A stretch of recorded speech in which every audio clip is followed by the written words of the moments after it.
5 homens, uma caverna, um resgate que dura 32 dias e um processo de homicídio. Hoje nós vamos conversar sobre o caso dos exploradores de caverna de Johan Fuller. Meu nome é Jade, seja bem-vindo para mais um vídeo do Páginas Avulsas. O caso dos exploradores de caverna é uma leitura relativamente famosa para quem é do direito. Ele geralmente é passado nos primeiros semestres da faculdade para os alunos lerem. Eu o li em 2016 pela primeira vez, quando estava no meu primeiro semestre de direito, na cadeira de introdução ao direito, e resolvi reler para fazer esse vídeo. Eu vou falar com vocês ponto a ponto desse caso e tentar explicar um pouco sobre as visões de cada um dos votos.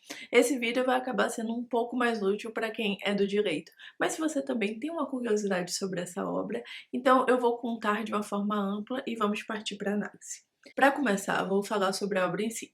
Esse caso foi publicado pela primeira vez em 1949, na Harvard Law Review, que é uma revista de direito bastante antiga da Universidade de Harvard. Ele foi publicado por Johan Fuller. O Johan Fuller já era professor de Harvard desde 1940, ele vai ser professor da universidade até 1972 e ele é um professor com um viés muito justnaturalista, que nós vamos perceber alguns traços dentro dessa obra. Em linhas gerais, esse caso é um caso fictício numa sociedade futura, mas a ideia dele é evocar muitas das nossas noções sobre direito. Ele realmente é muito mais introdutório e não se aprofunda em muitos dos debates, mas nos permite uma leitura interessante a partir dos votos dos personagens. Vamos começar falando sobre esses homens. Eu falei que eram 5 homens de 32 dias de um longo resgate. Como assim? 5 homens, membros de uma sociedade espeleológica amadora, ou seja, que gostavam de explorar cavernas e estudar sobre isso. Eles tinham um conhecimento prévio sobre o assunto, apesar de não serem profissionais. Vão para uma caverna fazer uma expedição de curta duração. Não levam muitas provisões nem nada do gênero. Só que acontece um desmoronamento nessa caverna. É uma caverna calcária, pelo que o autor nos diz. Em termos geológicos, as cavernas no geral tendem a ser um pouco mais cavernas calcárias, apesar de terem outros materiais, pela forma mesmo de erosão da rocha que facilita. Cavernas calcárias têm rochas com os padrões de clivagem um pouco diferentes, mas não vou entrar nisso, senão vou falar do aspecto técnico da caverna que não nos interessa. Mas chegando nessa caverna, ocorre esse desmoronamento, só que esses homens tinham avisado a sociedade espeleológica, as pessoas conseguem descobrir esse desaparecimento e vão atrás deles. Quando chegam nesse local para fazer os resgates, eles percebem que o resgate é muito mais difícil do que poderia ser pensado. A sociedade usa todos os seus fundos naquele resgate, precisa da ajuda de muitos profissionais para desenhar como soltar aqueles homens. Durante o processo de libertação desses homens, 10 trabalhadores morrem, ou seja, mais do que as pessoas que estão ali presas para serem resgatadas. Esses 10 trabalhadores que morrem, de certa forma, sabiam do risco da operação que estavam envolvidas. Só que esses homens não conseguem ser libertados facilmente, a situação vai ficando muito crítica. Na caverna, não há nem animais nem plantas que eles possam se alimentar, e as provisões foram muito limitadas. 20 dias depois, eles conseguem um contato por rádio com os integrantes da caverna e avisam que há uma expectativa de pelo menos mais 10 dias para conseguir libertá-los, ao que os homens da caverna informam o estado que eles estão, sem comida, já desnutridos e sem saber muito o que fazer.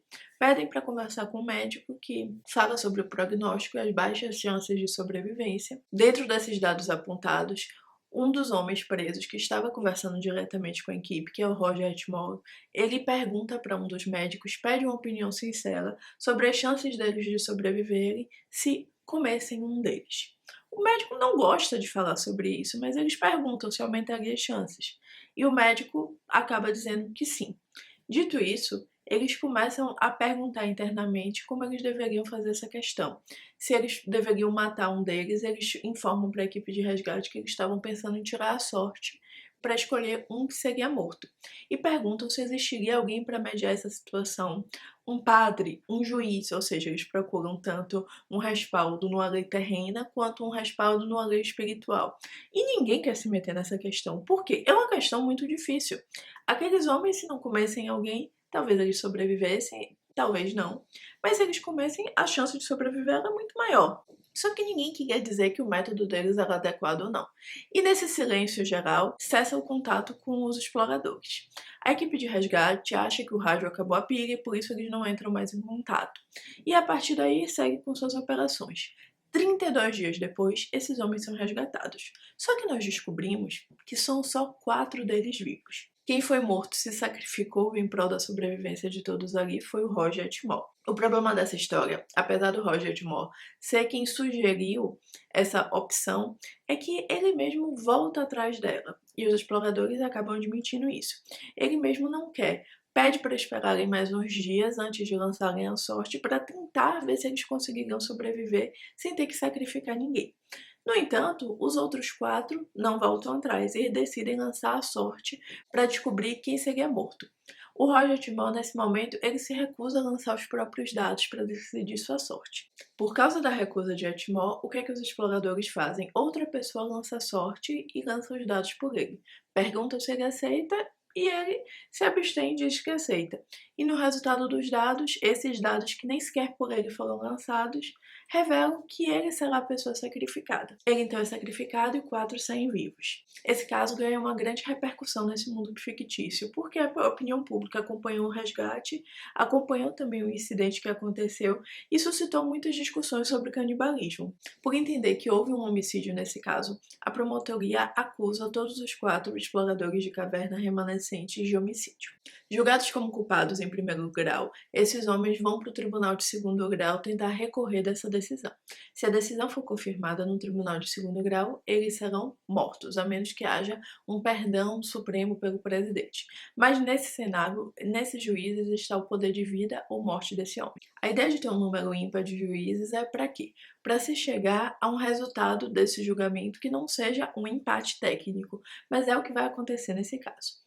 Como é que cada julgador se comporta? Cada julgador aqui vai exprimir uma visão sobre o direito, e é esse o ponto maior de análise que nós temos que fazer dentro dos discursos apresentados.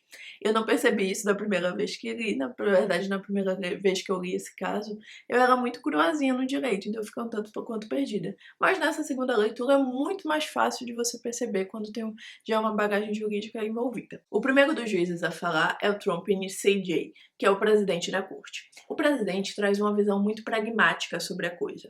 Ele fala sobre os juízes precisarem ali apenas reiterar a sentença de primeiro grau, porque realmente teve um homicídio envolvido e eles não podem comprometer a estrutura das leis, e deixarem para o chefe do executivo conceder um perdão para aqueles homens, para a partir daí eles serem considerados livres, mas o judiciário se eximir da culpa de não os responsabilizar por homicídio, realmente punindo em tese aquela prática, mas a pena não sendo aplicada de fato.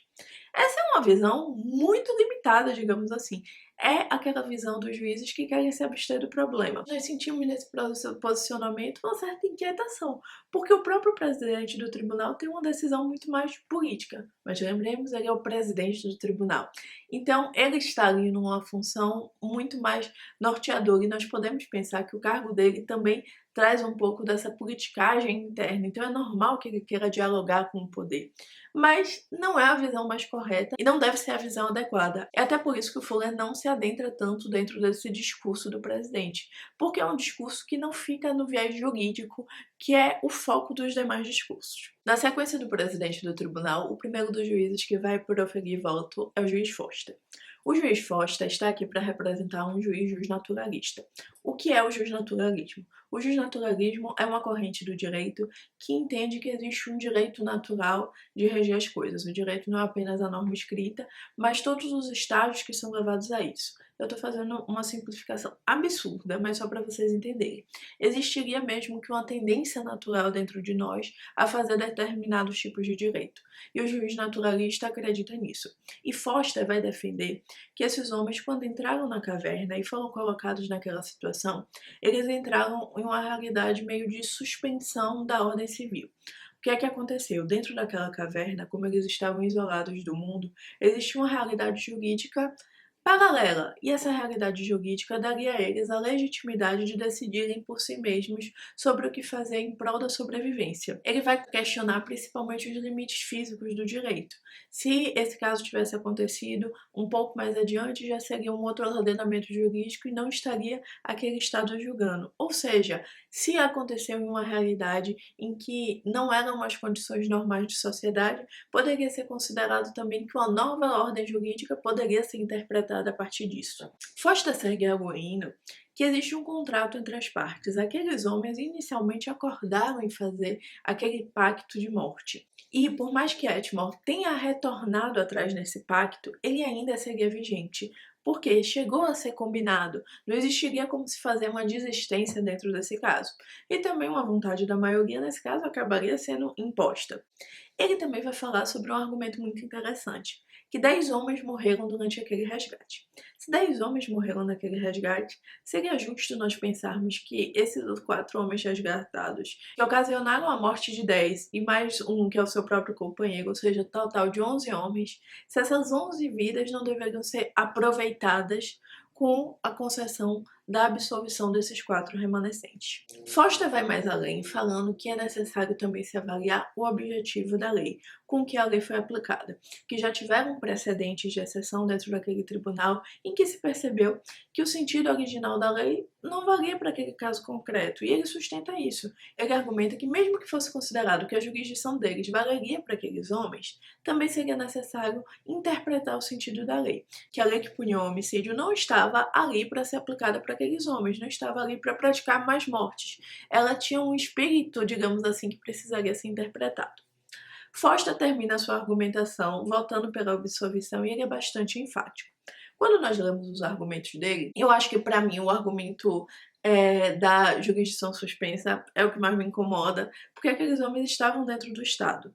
Então, se nós considerarmos estados de exceção, nós admitiríamos que dentro de um mesmo país se possam ter organizações paralelas e leis paralelas que são aplicáveis. Acho isso muito difícil. Transpondo isso, por exemplo, para a realidade brasileira, as organizações criminosas têm códigos de conduta, têm muitas vezes até constituições próprias. Se nós aceitarmos um argumento de que existem em algumas situações jurisdições diferentes, nós também, de certa forma, reconhecemos que essas organizações criminosas podem ter isso, porque elas exercem uma situação de poder paralelo e que as pessoas teriam que ser subordinadas a elas. É um argumento muito ruim, mas de forma geral o discurso dele na parte da proporção, se morreram 10 homens no trabalho, então nós não deveríamos desperdiçar aquelas vidas, para mim é o argumento que mais faz sentido. O argumento do espírito, da interpretação da lei, ele não diz espírito, eu estou dizendo aqui em livro de interpretação, mas e muita gente não gosta desse termo espírito da lei, mas não vou entrar nessa discussão. Mas o sentido original da norma pensada pelo legislador também é complexo, porque nós não temos acesso ao que o legislador quis dizer. Em alguns casos, nós até temos algumas atas de discussão na produção das leis, mas eu não acho que isso deva ser um viés interpretativo para lei nenhuma, principalmente porque nós temos que olhar o texto em si. E ao analisar o texto, nós temos algumas mutabilidades possíveis com o tempo, que muitas vezes não foram sequer pensadas pelo legislador, mas são contempladas pela norma. Então, é um argumento prático um tanto quanto difícil. Na sequência do juiz Foster, nós temos a opinião de Tati Tinjay. Tati Tinjay, ele começa criticando Foster. A primeira das críticas dele é em que ponto começaria esse suposto estado novo de natureza dessas partes, e em que momento a ordem jurídica seria suspensa para eles. E essa é uma crítica muito interessante. Seria no momento que entraram na caverna? Seria quando decidiram cometer o homicídio contra Etmore? Ele também fala sobre o contrato com Etmore ser válido ou não naquela situação, já que ele volta atrás, ou seja, ele vai lançar aquele questionamento mais filosófico sobre a coisa. Ele também cita que muitas vezes homens são condenados por furtar até um pão. E o julgamento sobre o caso é feito. Então, como é que se você julga um caso tão pequeno, muitas vezes, quanto roubos menores, você não vai julgar um homicídio que de fato aconteceu? Só que Tati é aquele julgador em cima do muro, que se abstém. Ele está ali para ser o juiz que não quer proferir a decisão. Ele levanta os argumentos contrários a Foster, mas também levanta a questão de não saber se é justo aquela situação, se aqueles homens deveriam ser penalizados a mais do que não. Porque nós temos que pensar também que aqueles homens mataram um companheiro deles e passaram 32 dias presos. Nós não estamos falando de pessoas que não sofreram. Eles sofreram bastante dentro daquela situação e nós não temos aqui uma discussão sobre internamente como eles estavam, como estava a própria moralidade deles. E eu acho que é por isso que o Fuller escolhe trazer nesse caso um debate até sobre o canibalismo, porque é um tabu dentro da nossa sociedade. Aqueles homens foram criados, apesar de ser um livro na sociedade fictícia, nos mesmos padrões morais que nós. Então nós podemos entender que para eles também não foi natural fazer aquilo, não foi bom fazer aquilo. Então eles também foram torturados. A subsistência deles sacrificou, de certa forma, os seus próprios valores morais. Tati, quando ele fala sobre o sofrimento dos homens, é um momento que me permite inferir muito isso. Só que esse juiz falha ao dizer que ele vai se abster desse julgamento, que ele não pode proferir uma sentença nesse caso, que ele não sabe os limites. Veja, o papel de um julgador é diferente de um cidadão civil. Ele não está ali para se recusar a aplicar o direito. Quando Tatin faz isso, ele cria até um problema dentro daquele tribunal, porque é possível um empate, e aquele tribunal não é para se ter empate. Não podemos ter juízes em cima do muro, nós precisamos ter respostas. Quando Tatin se recusa, de certa forma, ele dá um voto nesse caso, ele dá o voto pela condenação. É um pouco aquela história de quando Pilatos lava as mãos para a crucificação de Jesus. Ele não salva Jesus, mas ele também não quer condenar. Ele está lavando as mãos. Só que quando um julgador lava as mãos, ele permite que qualquer tipo de sentença seja dada, seja justa ou seja injusta. E é isso que Tatin condena aquela corte. Então ele é o tipo de juiz que nós não devemos seguir. E é o tipo de postura como advogados, como profissionais do direito, que nós também não podemos ter. Tatin, ele está ali para dizer que o direito precisa de uma resolução prática. Nós podemos pensar até como uma crítica à filosofia do direito em si, quando nós só filosofamos sobre as coisas teóricas, mas nós não falamos sobre os argumentos práticos e sobre as repercussões daquilo. Quando Tati ele não dá uma resolução para aquele caso, ele deixa em aberto, como muitos dos filósofos que apenas levantam as questões, suscitam os problemas, mas dizem, ó, tá aí, eu tô explicando aquele problema e acabou. Um filósofo pode fazer isso, um juiz não. O próximo juiz a falar é o Kenji. O Kenji está aqui para ser o nosso juiz positivista. O que é um juiz positivista? O que é a corrente positivista? É aquela da norma posta, a norma escrita. E o Kenji fala isso. Ele deixa claro que a moralidade individual dele sobre aquele caso é para a absolvição daqueles homens. No entanto, ele não está ali para exercer o papel de moralidade individual. Ele está para julgar aquele caso segundo as leis daquele país. O que o Kenji tenta nos dizer aqui é que o tribunal não é o lugar para inovações jurídicas. O papel do juiz é julgar com o que já está sendo feito. Não é papel dele pensar no que o legislador quis dizer. Não é papel dele cometer excessos. E ele vai fazer uma crítica muito interessante. Ele vai dizer que no passado, e aí o passado, na verdade, nós podemos entender como o nosso presente, o presente do Fuller, quando escreveu, já se ocorreu muitos erros nesse sentido, de tentar buscar uma concepção natural do direito e falhar, de trazer inovações jurídicas que a longo prazo se mostraram prejudiciais. O que o Kenji quer dizer com isso? O Kenji quer dizer que o direito ele tem que ser aplicado como ele foi escrito. Nós não devemos buscar interpretações malucas, nós devemos nos fiar à letra da lei. Quando a letra da lei traz exceções, nós aplicamos aquelas exceções. Quando a letra da lei não traz, não é papel do juiz se colocar como um legislador. Essa é uma posição bastante interessante, porque ela justifica muito das críticas que nós fazemos hoje em dia a ativismo judicial.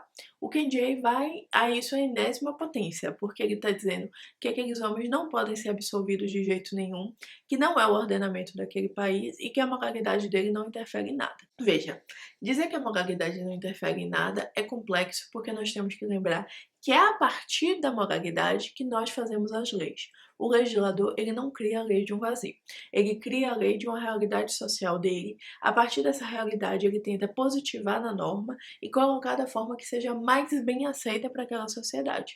Então quando o Kenji fala que a moralidade nunca deve ser levada, assim nesse caso, nós podemos entender como a moralidade dele enquanto julgador, porque o papel dele não é falar sobre a escrita das leis. Essa é uma visão que vai muito sobre a separação de poderes. Nós devemos respeitar a harmonia entre os poderes para que tenhamos um ordenamento justo. E se a harmonia dos poderes pede que aqueles homens sejam julgados como culpados, então é assim que nós devemos fazer. É uma leitura muito reducionista da norma. E nós temos aqui um argumento que é escrito um pouco menor até do que o do juiz Foster. Isso se dá pela visão pessoal do Fuller. O Fuller é um pesquisador justnaturalista, mas justnaturalista com algumas mitigações. Mas ele não é tão positivista, então nós também não temos no Kenji um argumento desenvolvido ao nível do Foster. É um argumento pragmático e que tem o seu valor. Nós não podemos pensar que o pragmatismo também não é importante dentro do direito. Eu particularmente sou muito contra o ativismo judicial, porque não é papel dos magistrados roubarem competências do legislativo, mas acontece na prática. E o que o KJ prega é que por mais que custe dentro desse caso, por mais que a opinião pública seja contra, ele não deve pensar enquanto opinião pública, ele não deve pensar enquanto pessoa privada, ele deve pensar enquanto agente da lei. E enquanto agente da lei, ele deve aplicar a letra do que foi escrito. Nós temos neste momento do julgamento 2 votos contrários à absolvição desses réus, que é o do presidente, do KJ, e nós temos um voto de absolvição, que é o do juiz Foster, e nós temos um voto em cima do muro. Então nós vamos para o nosso quinto e último voto. Nós podemos pensar que nesse momento, se o juiz Trapping não voltar atrás, esses homens já estão condenados. Por quê? Nós já temos 2 votos contra e uma abstenção. O voto do juiz de primeiro grau, nesse caso, vai acabar pesando, porque se o tribunal de segundo não chegar a consenso, você só vai reafirmar a sentença que já foi dada. Então nós passamos para o último voto, que também acaba sendo um voto meio que para convencimento do último juiz, nós podemos interpretar assim, para se chegar a um resultado. E nós vamos para o posicionamento do último juiz, que é o juiz Randy J. Na minha leitura, ele é o que mais se aproxima das próprias teorias do autor, do Fuller.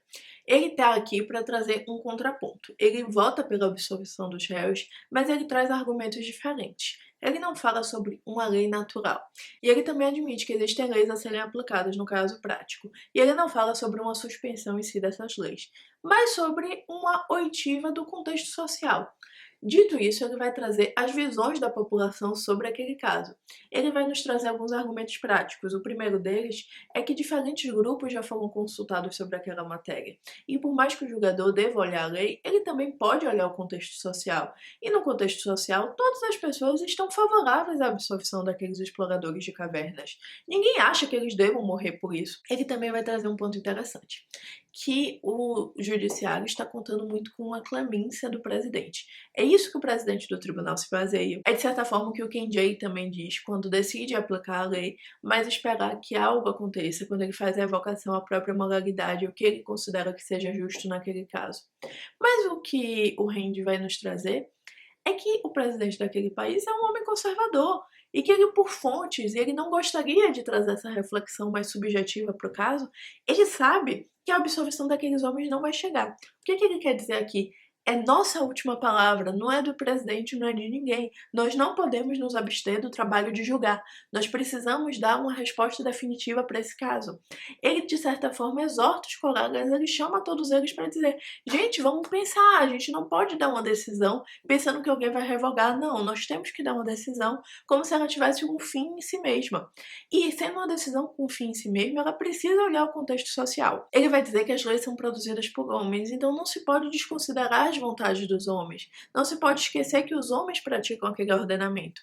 E nós podemos pensar que nesse julgamento também houve uma série de omissões. Primeiro, no enquadramento mesmo daqueles caras. O procurador, em primeira instância, poderia não ter promovido aquela acusação por homicídio, ele poderia ter encerrado ali. Por quê? Era trabalho dele fazer ou não fazer a denúncia, ele podia fazer aquela absolvição, mas ele escolheu não fazer. O juiz de primeiro grau, de certa forma também, vou aplicar aqui um posicionamento, letra de lei, frio mesmo, bem tabelado, bem padrãozão, se vira segundo grau. Mas o Randy J fala que não se pode ser assim. Ele vai falar sobre a necessidade das leis se adequarem ao que está sendo feito, para se adequar nesse caso, inclusive, ao que foi gasto para o salvamento daqueles homens. E não estou nem falando do custo financeiro para a sociedade paleológica, mas para o custo de vida daquela decisão. Que a decisão do magistrado não pode ser uma decisão que desconsidere onde está sendo inserido os anseios coletivos. Há uma necessidade de uma mitigação da lei, na opinião dele, segundo a realidade concreta, uma interpretação que olhe o contexto social.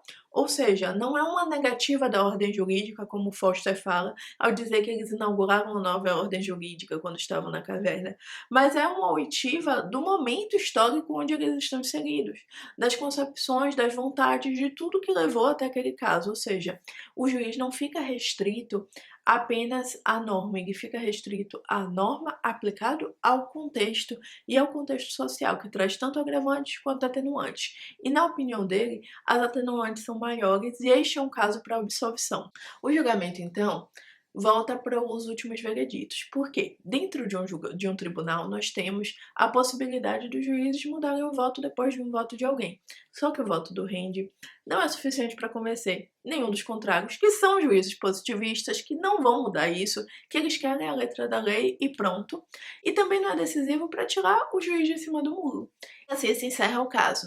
Nós temos a sentença que, por 2 votos a 2, houve um empate e por isso aqueles homens seriam sentenciados à morte, não apenas alternativas. E por que é que esse estudo de caso se encerra aqui? Porque o direito tem que ter a finalidade até em si mesmo, nós podemos pensar assim. Não cabe a nós pensar nas decisões do executivo, não cabe a nós, dentro da estrutura judicial, pensar o que vai ser de repercussões por fora. Os juízes tinham que decidir sobre aquele caso específico. Quando o julgamento deles se encerra, também encerra o nosso olhar sobre esse caso. É provável que aqueles homens sim fossem mortos. Agora, as considerações estruturais relevantes que nós também podemos fazer para além dessas análises dos votos. Como eu pincelei um pouco, o autor ele tinha uma visão mais naturalista, só que ele defendia um justnaturalismo mitigado, ou seja, que fosse mais pragmático. Esse justnaturalismo pragmático era mitigado muitas vezes pela moral. E nós vemos muito isso no Renjei, que ou seja, o que é que a população quer, o que os anseios querem. Ele fala muito sobre a lei estar ali e a lei não ser eterna. De certa forma, a lei precisar servir ao seu contexto social, porque não há lei sem pessoas para serem legisladas por isso. Nós também podemos pensar, para o lado dos juízes positivistas, que a realidade desse tribunal é uma realidade muito semelhante à estadunidense, ou seja, é um sistema jurídico de common law. Qual é que é a diferença entre civil law e common law? Common law é uma lei que tem precedentes como relevantes, ou seja, todas as decisões dadas em termos de jurisprudência, dadas nas cortes, elas vão ter incidência em outros casos. Quando eles citam precedentes, caso que eles julgaram, acontece isso, ou seja, os juízes têm uma possibilidade de fazer uma extensão da interpretação legislativa e essa extensão se faz um tanto quanto vinculante. Nas nossas realidades de civil law é diferente, por quê? Porque nós temos uma lei muito mais escrita e nós temos que nos ater à lei escrita. De certa forma, os juízes positivistas acabam parecendo um pouco mais civil law, mas essa realidade desse tribunal apresenta um viés de common law que não pode ser desconsiderado. Esse caso, ele não tenta fazer uma reflexão sobre a moralidade propriamente dita. Talvez a moralidade dos julgadores com relação à lei, mas não a moralidade social. É um caso que é para ser um caso difícil e traz um tema sensível para nós. Digamos em termos estruturais, eu entendo que aqueles homens sequer teriam que ser denunciados. Mas esse é um entendimento que é muitas vezes difícil da gente ter, porque nós acreditamos no direito como uma retribuição das ações, quase como um código de Hammurabi moderno, em que é olho por olho, dente por dente, ou seja, a ofensa tem que gerar uma resposta em igual medida, e é complexo. Talvez seja por isso que alguns países não adotem penas tão definitivas quanto a pena de morte, que é o que os juízes trazem. Esses homens não deviam ser condenados à morte, podia ser alguma coisa alternativa, é o que a própria população queria. Ou seja, essa história de ofensa por ofensa pode gerar distorções e injustiças propriamente dito. Agora, quando nós abstraímos isso e observamos um ponto suscitado pelo Kenji, é muito interessante essa abordagem sobre os excessos cometidos pelo judiciário. Também essa é uma visão que precisa ser revista, porque quando o judiciário vai muito além das suas competências, realmente se tem um problema de estabilidade social, e esse é um ponto que não pode ser desconsiderado. É por isso que, na minha opinião, o posicionamento do Kenji é o único que pode nos fazer dar aquele freio e pensar, putz, eu não sei se eu absorveria aqueles homens. Mas em termos práticos, o que a gente percebe muito com a vida é que o direito é uma ficção que todos nós escolhemos acreditar.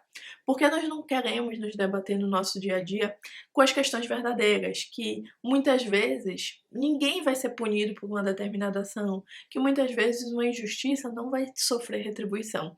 Então nós queremos crer que a norma vai ter uma resposta para tudo. E, gente, ela não tem. Agora, se você leu esse livro no começo da faculdade e assistiu essa análise, talvez para ter alguma reflexão antes de alguma aula e você se sentiu muito perdido, eu quero fazer um esclarecimento que eu acho que é importante.